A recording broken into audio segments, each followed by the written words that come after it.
Yes, sir. We're officially back at it. This is Book Nice coming at you with the Bandai SH Figuarts Iron Man Mark III figure review.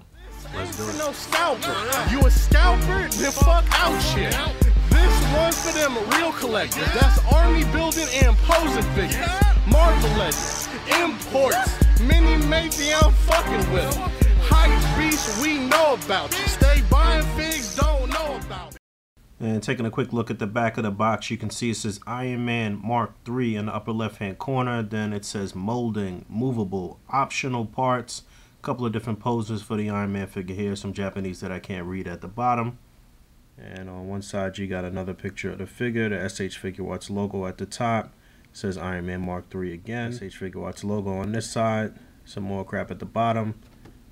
Taking a look at the Iron Man Mark III armor. This is from the very first Iron Man movie, which I still think is a great movie. This is what kind of kick-started Marvel on that epic run with comic book movies. I think Iron Man really kicked things off in a big way.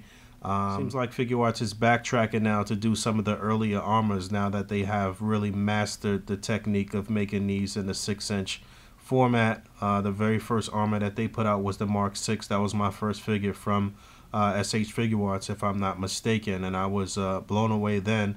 And they're still doing really good and have made some excellent strides. I think they are probably one of the companies making the best Iron Man armors and 6-inch scale.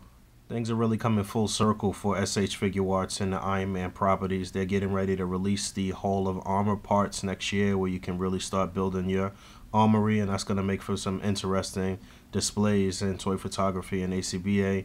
And they just recently released the Tony Stark figure that I also reviewed a couple of weeks ago, and I really like the direction that they are going. Just taking a real quick look at some of the details. SHF always does a very good job on their paint applications and an excellent job on their Iron Man armors. Everything looks very clean. I do have a little scuff down here. I don't know if it came like that out of the package or what, but no big deal.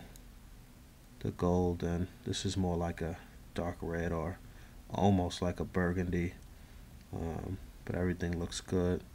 The art, these SH Figuarts always packs in a pretty standard set of accessories with their Iron Man figures.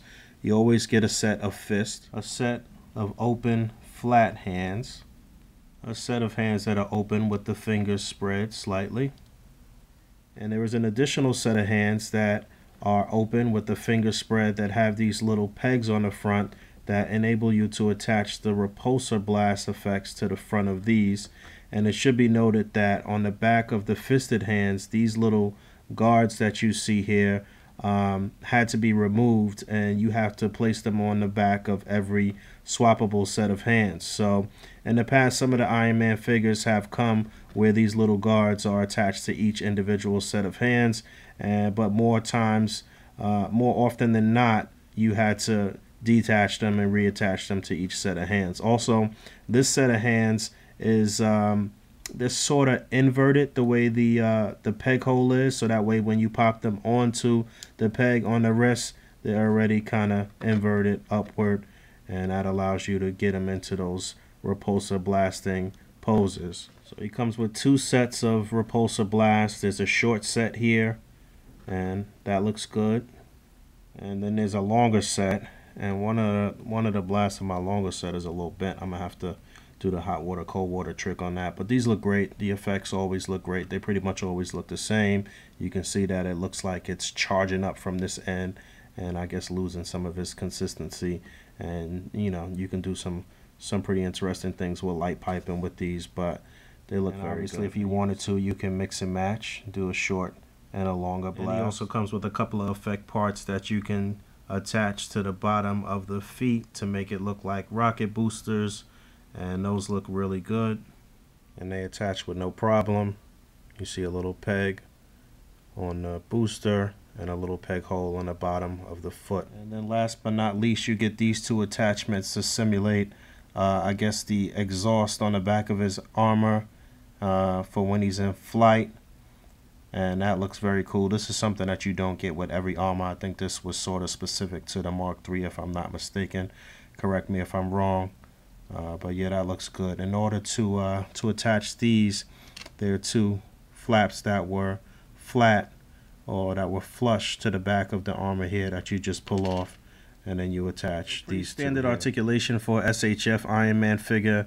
The head and neck get a really nice range of motion. There is a ball peg for the neck, and then there is a ball peg for the head, so they both move independently of each other. Because of that, you get a really nice range of motion. It'll look down pretty far, look up pretty far, and that coupled with the fact that the upper torso can extend pretty far, you can get them into some really good flying poses, and that's definitely what you want, especially for an Iron Man figure.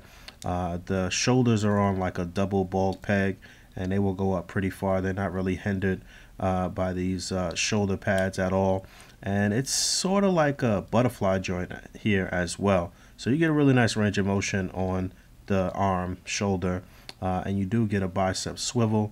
You get a nice deep double jointed elbow. You get a wrist swivel and a hinge. And it should be noted that the peg for the wrist doesn't move. It's just that the hand can rotate on that peg. Going over more ab articulation, you do get some here at the lower abdomen, but he can crunch forward pretty far. Like you already saw him crunch back. Typical pull down joint for the legs. Does allow you to get the legs up pretty far, back pretty far. You get a nice split. You get a double jointed knee. You get a very slight hinge on the foot and a very slight pivot. It's hindered a little bit by the way these guards come down over the ankles, and the upper thigh will rotate a little bit on this ball joint. There's two separate ball joints for the thighs there. So very nice range of motion on Iron Man. And you also get a toe joint, and I forgot to mention that these little flaps are articulated a little bit at one point. I think this figure came out great. SHF very rarely disappoints when it comes to their Iron Man armors. This one is no different. If you've never had a SHF Iron Man armor, I would definitely recommend that you pick one up. Maybe not this one necessarily. I don't know if this one needs to be the first, but it's a good jumping on point, especially since, like I mentioned, they're going to be doing a whole armor over the next couple of years. So you probably definitely want to get Mark 1, 2, and 3 at the very least. And I would definitely get out there and try to get yourself a Tony Stark figure too. I'm okay with it. I'd recommend. And until next time, peace.